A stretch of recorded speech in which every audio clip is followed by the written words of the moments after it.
আমরা বাঙালিরা মাছ খেতে কম বেশি সবাই পছন্দ করি, তাই তো কথায় আছে মাছে ভাতে বাঙালি। তো আজকে আমি কই মাছের দো পেঁয়াজা নিয়ে চলে এসেছি। আলু টমেটো দিয়ে কই মাছের দো পেঁয়াজা, সাথে গরম গরম ভাত, আর কি লাগে বলেন। তো চলেন দেখে নেওয়া যাক আজকের এই রেসিপিটা। আজকে আমি ইফকো ব্র্যান্ডের এই কই মাছটা নিচ্ছি। এটাকে আমি আগে থেকে ডিফ্রোজ করে রেখেছি, কারণ এখানে তো সব ফ্রোজেন মাছ। তো যাই হোক, এরপরে আমি 3টা বড় বড় সাইজের পেঁয়াজ কেটে নিয়েছি। দেন আমি মাছটা সুন্দরভাবে ক্লিন করে লবণ, হলুদ, মরিচ দিয়ে মাছটাকে সুন্দরভাবে মেখে নিচ্ছি। মাছ রান্না করা কিন্তু বেশ ঝামেলার। কেটে সুন্দরভাবে ধুয়ে দেন এটাকে ভেজে রান্না করা কিন্তু বেশ সময় সাপেক্ষ, কিন্তু খেতে হলে তো রান্না করতেই হবে, তাই না? তো যাই হোক, আমি একটা ফ্রাই প্যানে তেল গরম করে নিয়েছি এবং তেলটা গরম হলে আমি মাছগুলোকে সুন্দরভাবে এখানে দিয়ে দিচ্ছি ভাজার জন্য। এক পাশে এরকম ব্রাউন হয়ে আসলে আমি মাছটাকে উল্টিয়ে দিব, আরেক পাশে আমি ঠিক একইভাবে ব্রাউন করে ভেজে নিব। যেহেতু এখানে ফ্রোজেন মাছ, তো ভালো করে না ভাজলে গন্ধ লাগার একটা পসিবিলিটি থাকে। সো আমি ভেজে রান্না করাটাকে প্রেফার করি। তো মাছগুলোকে উঠিয়ে নিয়ে আমি সেম ফ্রাই প্যানের মধ্যে একটু তেল গরম করে আমি পেঁয়াজ কুচি অ্যান্ড কাঁচামরিচ দিয়েছি এবং এটাকে সুন্দরভাবে রেড করে ভেজে নিয়েছি। তারপর আমি এটার মধ্যে দিয়ে দিচ্ছি আদা রসুন পেস্ট, এবং এই আদা রসুন পেস্টটাও আমি একটু সুন্দর করে ভেজে নেব। ভাজা হয়ে আসার পরে আমি একটু পানি অ্যাড করেছিলাম।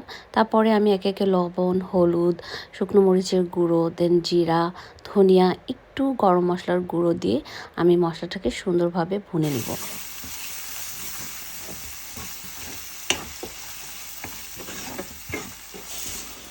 পেঁয়াজ আর গুঁড়ো মশলাগুলো যখন একটু ভাজা ভাজা হয়ে আসবে, তখন আমি পানি অ্যাড করব যাতে করে মশলাটা পুড়ে না যায়। অ্যান্ড দেন আরও 2-3 মিনিট আমি এটাকে সুন্দরভাবে কষিয়ে নিব। তারপর আমি এটাতে আলু অ্যাড করছি। যারা আলু পছন্দ না করেন তারা স্কিপ করে যেতে পারেন। আমার যেহেতু আলু পছন্দ, সো আমি একটু আলু দিয়ে আর একটু পানি দিয়ে সুন্দরভাবে কষিয়ে নিচ্ছি মশলাটা। আলুটা মোটামুটি কষানো হয়ে গেলে এর মধ্যে আমি ভেজে রাখা কই মাছগুলো দিয়ে দিব। অ্যান্ড কই মাছগুলোকে আমি মশলার সাথে একটু নেড়ে চেড়ে মাখিয়ে নিব। কালারটা কিন্তু দেখতে অনেক সুন্দর লাগছে, তাই না?